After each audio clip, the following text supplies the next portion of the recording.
जैसे कई लोग अब भी इनकम टैक्स रिटर्न फाइल नहीं किए होंगे और अंतिम समय में रिटर्न फाइल करने की कोशिश कर रहे होंगे। कई लोगों को कुछ परेशानियां भी आ रही होंगी, तो इसलिए इस बार के टैक्स गुरु शो को हमने इनकम टैक्स रिटर्न स्पेशल बनाने की कोशिश की है, जिसमें इनकम टैक्स रिटर्न से जुड़ी हुई हर दिक्कतों को दूर करने की कोशिश हम करेंगे इस शो में। नमस्कार, मैं हूं लक्ष्मण राय और आप देख रहे हैं टैक्स गुरु। और इन सारे उलझनों को दूर करने के लिए हमारे साथ हैं जानी मानी टैक्स एक्सपर्ट गौरी चड्ढा। गौरी, आपका स्वागत है।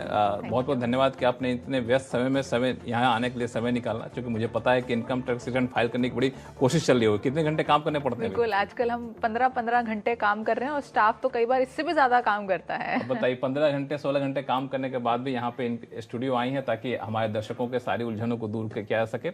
इसलिए अगले आधे घंटे तक कहीं जाइएगा नहीं, क्योंकि हम आपको बताने वाले हैं कि इस शो में इनकम टैक्स रिटर्न से जुड़ी हर वो बारीकियां जिनका जानना आपके लिए है बेहद जरूरी।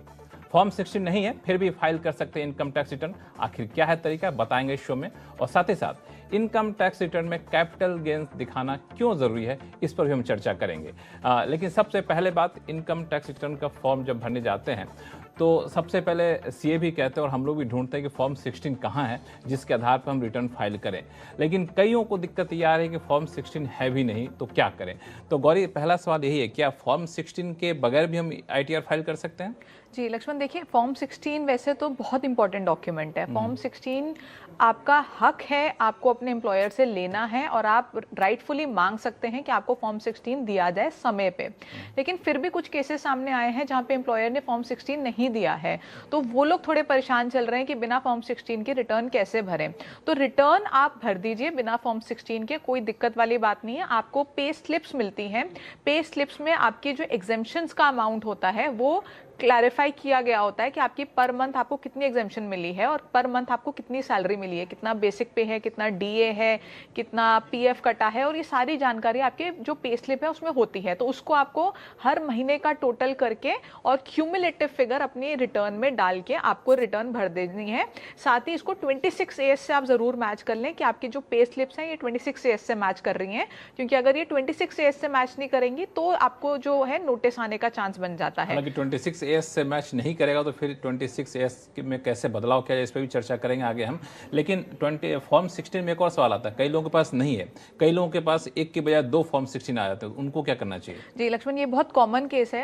एक के बजाय 2 फॉर्म 16 आते हैं, क्योंकि ये तब होता है जब आपने साल के बीच में अपने नौकरी जो है उसको चेंज किया है। तो जितने समय आप पुराने एम्प्लॉयर के पास थे उन्होंने उस समय का आपको फॉर्म 16 दिया होगा, नए एम्प्लॉयर ने मार्च तक का आपको फॉर्म 16 दिया होगा, तो आपके पास 2 फॉर्म 16 आ जाएंगे। इसमें 2 केस बनते हैं। एक तो ये है कि आपने अपने नए एम्प्लॉयर को पुराने इनकम की जानकारी दी थी, तो आपको नए एम्प्लॉयर ने ही फॉर्म 16 दिया होगा और उसमें पुरानी जो इनकम है वो रिफ्लेक्ट कर रहा होगा। अगर ऐसा नहीं है, आपको 2 फॉर्म 16 मिले हैं और आपको दोनों ही एम्प्लॉयर ने बेसिक एग्जेम्पशन लिमिट भी दी होगी, आपको स्टैंडर्ड डिडक्शन भी 2 बार मिल गई होगी, लेकिन एक्चुअल में तो आप एक ही बार ले सकते हैं, तो दोनों फॉर्म 16 को क्लब करके आप रिटर्न भरेंगे और बेसिक एग्जेम्पशन लिमिट और स्टैंडर्ड डिडक्शन, बाकी डिडक्शन जितनी है वो सब आपको एक एक बार मिलेगी।